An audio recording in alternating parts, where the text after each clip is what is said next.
दोस्तों आप सभी का ज्ञान जरूरत इंसान की में स्वागत है। आज की वीडियो में हम कवर करेंगे दोस्तों विज्ञान के 30 अति महत्वपूर्ण प्रश्न दोस्तों, जो कि परीक्षाओं में बार बार पूछे जाते हैं दोस्तों। चाहे आप किसी भी तरीके की तैयारी कर रहे हो, ये ऐसे प्रश्न आपको बार बार देखने को मिलेंगे। सभी क्वेश्चन दोस्तों मैं अभी याद कराऊंगा आपको इमेज के थ्रू, और हर एक क्वेश्चन बहुत ही महत्वपूर्ण है दोस्तों, इसलिए आप पूरा प्लीज़ वीडियो को पूरा देखिएगा। और ये क्वेश्चन दोस्तों सभी एग्ज़ाम्स के लिए हैं, तो 30 क्वेश्चन में से आप कितना हल कर पाते हैं ये कमेंट बॉक्स में कमेंट करके ज़रूर बताइएगा। तो मेरे प्यारे दोस्तों, मैं ऐसे महत्वपूर्ण और कुछ नए नए क्वेश्चंस डेली प्रोवाइड कराता रहूँगा।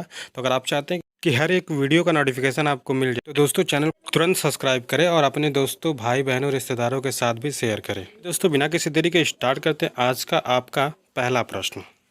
आपका पहला प्रश्न है, मानव की मांसपेशियों की संख्या होती है। जितने भी दोस्तों को पता है कमेंट बॉक्स में कमेंट जरूर करें। आपका सही जवाब मानव की मांसपेशियों की संख्या 639 होती है। आपका दूसरा प्रश्न है, सबसे लंबी कोशिका होती है। जल्दी से दोस्तों एक बार आप देख लीजिए और आंसर बताने की कोशिश करिए और एक कमेंट भी कर दीजिएगा। तो ये जो कोशिका है वो तांत्रिका कोशिका है। तो सबसे लंबी कोशिका कौन सी होती है? आपका सही जवाब हो जाएगा बी, तांत्रिका कोशिका। आपका तीसरा प्रश्न है, सबसे बड़ी कोशिका है। यानी कि हमने अभी इससे पहले वाले क्वेश्चंस में सबसे लंबी कोशिका की बात की थी, और अब बात करने वाले हैं सबसे बड़ी कोशिका किसकी होती है। तो मेरे प्यारे दोस्तों, अगर आपको इस तरीके का कंटेंट पसंद आ रहा तो आप कमेंट करके ज़रूर बताएं कि आपको किस प्रकार के कंटेंट की ज़रूरत है। सबसे बड़ी जो कोशिका होती है दोस्तों, वो एक शुतुरमुर्ग के अंडे की कोशिका होती है। आपका चौथा प्रश्न है, कौन सा जानवर अपने पूरे जीवन में कभी पानी नहीं पीता है? बड़े सारे लोग चित्र देख के भी गलती कर जाते हैं दोस्तों। यानी कि आपका सही जवाब हो जाएगा बी, कंगारू चूहे। कंगारू चूहे अपने जीवन में कभी भी पानी नहीं पीते हैं। क्योंकि आप में से जितने सारे लोग गांव के होंगे उनको ये पता होगा कि जब चूहे के बिल में पानी डाला जाता है फिर भी वो जल्दी बाहर नहीं निकलता है। यानी कि वो पानी पी सकता है, लेकिन जो कंगारू चूहा तो वह बिल्कुल भी पानी नहीं पी सकता। आपका पांचवा प्रश्न है, सबसे बड़ी मानव कोशिका कौन सी है? यानी कि मानव की सबसे बड़ी कोशिका कौन सी होती है? मानव की जो सबसे बड़ी कोशिका होती है वो डिम्ब कोशिका होती है। अगर आपको ऑप्शन में डिम्ब कोशिका नज़र नहीं आएगा दोस्तों, तो उसकी जगह पे अंड कोशिका नज़र आएगा। यानी कि सही है अंड या डिम्ब। आपका छठा प्रश्न है, जीवन के भौतिक चरण को क्या कहा जाता है? जैसा कि आप चित्र में देख पा रहे हैं, जीवन के भौतिक चरण को प्रोटोप्लाज्म कहा जाता है। आपका सातवां प्रश्न है, दो कक्षीय हृदय वाला कशेरुकी कौन सा है? जिन भी दोस्तों को इसका जवाब पता है वो कमेंट बॉक्स में कमेंट जरूर करें। आइए जानते हैं इसका सही जवाब। मछली। मछली दो कच्छों वाली हृदय होती है उनके पास, आप चित्र में देख भी पा रहे होंगे। आपका आठवां प्रश्न है, हार्मोन द्वारा निर्मित होते हैं। यानी कि हार्मोन किसके द्वारा निर्मित होते हैं? तो देखिए दोस्तों, हमने ना पूरी जान लगा रखी है आपको बेहतर तरीके का कंटेंट देने के लिए। तो दोस्त अगर वीडियो अच्छी लगे तो एक लाइक ज़रूर कर दीजिएगा और चैनल को सब्सक्राइब भी कर दीजिएगा। तो आइए जानते हैं इसका सही जवाब। आपका सही जवाब हो जाएगा, अंतःस्रावी ग्रंथियां द्वारा हार्मोन निर्मित होते हैं। आपका नवा प्रश्न है, सबसे छोटा उड़ने वाला पक्षी कौन सा है? उड़ने वाला जो पक्षी है उसमें सबसे छोटा पक्षी कौन सा होता है? आप में से जिसको भी इसका सही जवाब पता है फटाफट कमेंट करें। आपका सही जवाब हो जाएगा, जैसा कि आप चित्र में देख भी पा रहे होंगे, कीवी। यानी कि सबसे छोटा जो उड़ने वाला पक्षी होता है दोस्तों, वो कीवी होता है। आपका 10वां प्रश्न है, सौरोलॉजी का अध्ययन है। आइए जानते हैं इसका सही जवाब। सौरोलॉजी छिपकली का अध्ययन है। चलिए जानते हैं नेक्स्ट क्वेश्चन के। आपका 11वां प्रश्न है, निम्नलिखित में से कौन सबसे पहले सूर्य के क्रोमोस्फीयर में खोजा जाना था? जल्दी से दोस्तों कमेंट करके बताइए कि क्रोमोस्फीयर में किसे खोजा जाना था। तो मेरे प्यारे दोस्तों, आइए जानते हैं इसका सही जवाब। तो इसका सही जवाब है ए, हीलियम। आपका अगला क्वेश्चन है, विश्व का पहला हृदय प्रत्यारोपण किसने किया था?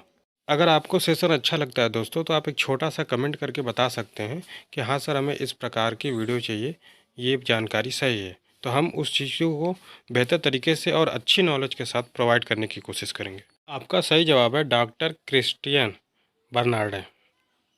आपका नेक्स्ट क्वेश्चन है, निम्नलिखित में से कौन मास्टर ग्रंथि है? बहुत अच्छा क्वेश्चन है दोस्तों ये भी। अगर क्वेश्चन का लेवल भी दोस्तों अच्छा लग रहा हो तो आप कमेंट करके ज़रूर बता दीजिए। आपका राइट आंसर है दोस्तों, पिट्यूटरी ग्रंथि मास्टर ग्रंथि होती है।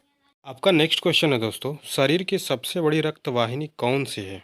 ऐसे क्वेश्चंस दोस्तों आपको हर प्रकार के एग्जाम्स के लिए बेहतर होते हैं। तो आपका सही जवाब हो जाएगा दोस्तों महाधमनी। शरीर की जो सबसे बड़ी रक्त वाहिनी होती है वो महाधमनी होती है। आपका 15वां प्रश्न है दोस्तों, निम्न में से कौन अशुद्ध रक्त वहन करता है? इसके पहले के क्वेश्चन में हम लोगों ने जाना था दोस्तों कि कौन रक्त वाहिनी है, और इस क्वेश्चन में हम जान रहे हैं कि अशुद्ध रक्त वाहन कौन करता है। तो मेरे प्यारे दोस्तों आपका सही जवाब हो जाएगा फुसफुसिया धमनी, अशुद्ध रक्त को वहन करती है। इस चित्र में आप देख पा रहे होंगे दोस्तों, ये फुसफुसिया धमनी है। इसमें महाधमनी, फुसफुस धमनी सारे चित्रों को प्रदर्शित किया गया है। इसे आप बहुत अच्छी तरीके से समझ सकते हैं कि कौन सा क्या है। आइए जानते हैं नेक्स्ट क्वेश्चन के बारे में। हर एक क्वेश्चन में फ़ोटो दिखाई जाती है दोस्तों, ताकि आप कभी भी किसी चीज़ को भूलें ना। आपका 16वां प्रश्न है, सोडा वाटर में होता है। तो दोस्तों आप सभी कमेंट बॉक्स में जाएं और फटाफट सही उत्तर कमेंट करें। तो आइए दोस्तों जानते हैं इसका सही जवाब। इसका सही जवाब है D, carbon dioxide. Soda water में कार्बन डाइऑक्साइड होता है। तो दोस्तों आपका अगला प्रश्न है, आवर्त सारणी को कितने आवर्त में विभाजित किया गया है? तो दोस्तों जैसा कि आप देख पा रहे हैं, आवर्त सारणी यानी कि पीरियोडिक टेबल, जिसको 7 भागों में विभाजित किया गया है, यानी कि इसका सही जवाब हो जाएगा सी, 7। इसे याद करने का बहुत आसान तरीका भी है दोस्तों। जिस तरीके से ये पीरियोडिक टेबल में लिखा हुआ है उसी तरीके से आप इसे हिंदी में लिख लीजिए, जैसे कि ह, ली, ना, क। अब आइए इसे पढ़ के बताते हैं। हाली ना कर रफकस फर बेमक्का सर 12 बलगा इंटल कसिगेशन पीबी नपअस सब्बी आज से टीपो फकल ब्राइट हिनर कर जीरन। तो देखा दोस्तों आपने, आज भी चीज़ें बहुत ही आसानी से याद है। आपका 18वां प्रश्न है दोस्तों, सोडियम धातु को नीचे रखा जाता है। ये भी प्रश्न बहुत इंपॉर्टेंट है दोस्तों। जिन भी दोस्तों को इसका सही जवाब पता है वो फटाफट कमेंट करें। आपका सही जवाब हो जाएगा सी, केरोसिन। आपका अगला प्रश्न है, रेडियम किस खनिज से प्राप्त होता है? आपके ऑप्शन दिख रहे हैं दोस्तों, आप चित्र में भी देख पा रहे हैं, आप अंदाजा लगाइए कि ये क्या है। तो चलिए दोस्तों मैं इसका सही जवाब बताता हूँ। इसका सही जवाब है पिच ब्लेंड। आपका 20वां प्रश्न है दोस्तों, एल्युमिनियम का सबसे महत्वपूर्ण अयस्क है। जैसा कि आप चित्र में भी देख पा रहे हैं दोस्तों, अगर आपको ऑप्शन पता चल पा रहा है कि कौन सा है तो कमेंट करके ज़रूर बताएं। तो आपका सही जवाब हो जाएगा जी हाँ, डी, यानी कि बॉक्साइट। बॉक्साइट एल्युमिनियम का सबसे महत्वपूर्ण अयस्क है। आपका नेक्स्ट क्वेश्चन है प्यारे दोस्तों, जंग लगना एक प्रक्रिया है। जंग लगना किस प्रकार की प्रक्रिया है? ये क्वेश्चन बहुत ही इंपॉर्टेंट है दोस्तों, क्योंकि ऐसे प्रश्न कई बार पूछे जा चुके हैं।